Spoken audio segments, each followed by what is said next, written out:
The relentless, grinding nature of the war in Ukraine is periodically punctuated by moments of stunning audacity that shift the strategic calculus overnight. In the early hours of a seemingly routine morning in August 2023, one such moment unfolded deep inside Russian territory, far from the muddy trenches of the Eastern Front.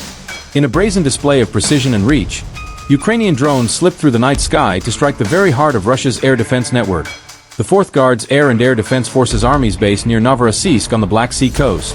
This was not just another attack on a fuel depot or a command post.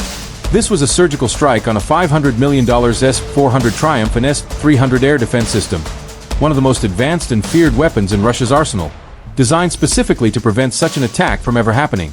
The world held its breath, waiting for the inevitable, thunderous response. And then this happened. Not with a bang, but with a bewildering, revealing, and strategically profound series of whimpers, excuses, and escalations that laid bare the deep vulnerabilities of a modern superpower. This is the story of that strike, the shocking aftermath, and what it truly means for the future of the war. Part 1.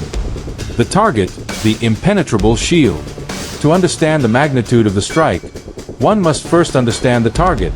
The S-400 Triumph, NATO reporting name, SA-21 Growler, is the crown jewel of Russia's aerospace defense.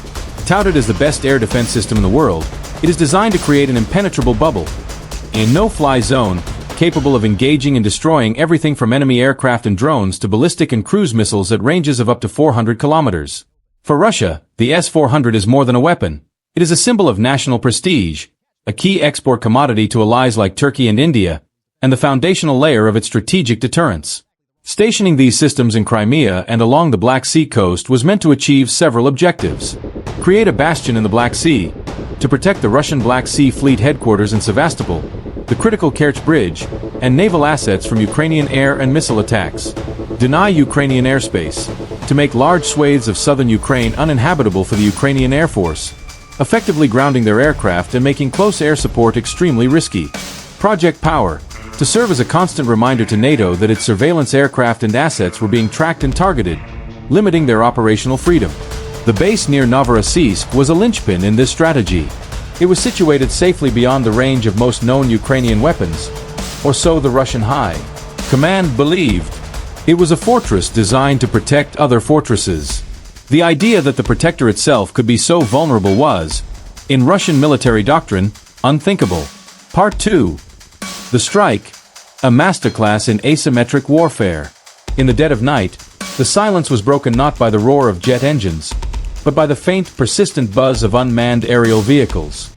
Ukrainian forces, likely from the Security Service of Ukraine, SBU, or Military Intelligence, GUR, launched a fleet of maritime drones, a weapon system Ukraine has pioneered and perfected. These are not the large, expensive Bayraktar TB2S that dominated the early headlines. These are low-cost, ingeniously designed, waterborne kamikaze drones. They are small, made of commercial components, have a low radar cross-section, and travel barely above the waterline, making them incredibly difficult to detect on radar amidst the sea clutter. The journey from a Ukrainian launch point to Novorossiysk was over 300 kilometers of open water, a testament to the drone's range and the audacity of their operators. They navigated autonomously, likely with satellite guidance, evading Russian naval patrols and coastal surveillance. What happened next was captured in part on shaky smartphone videos from the nearby town and later confirmed by satellite imagery. One or more drones breached the harbor defenses and zeroed in on the Olenigorsky Gornyak, a Rapucha-class landing ship. The explosion that ripped through the ship's hull was massive, causing a severe breach that led to a significant list. Tugs were later seen desperately trying to pull the crippled warship to shore to prevent it from sinking. But the landing ship, while a valuable target, was potentially a diversion or a secondary objective. The primary target, as subsequent analysis showed, was the air defense base itself. Drones struck the area where the S-400 systems were stationed. Satellite images from the following days told the damning story.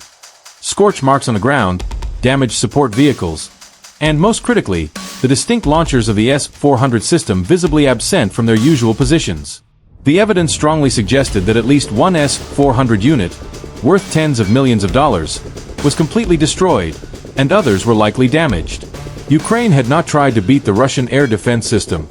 It had simply sailed underneath it.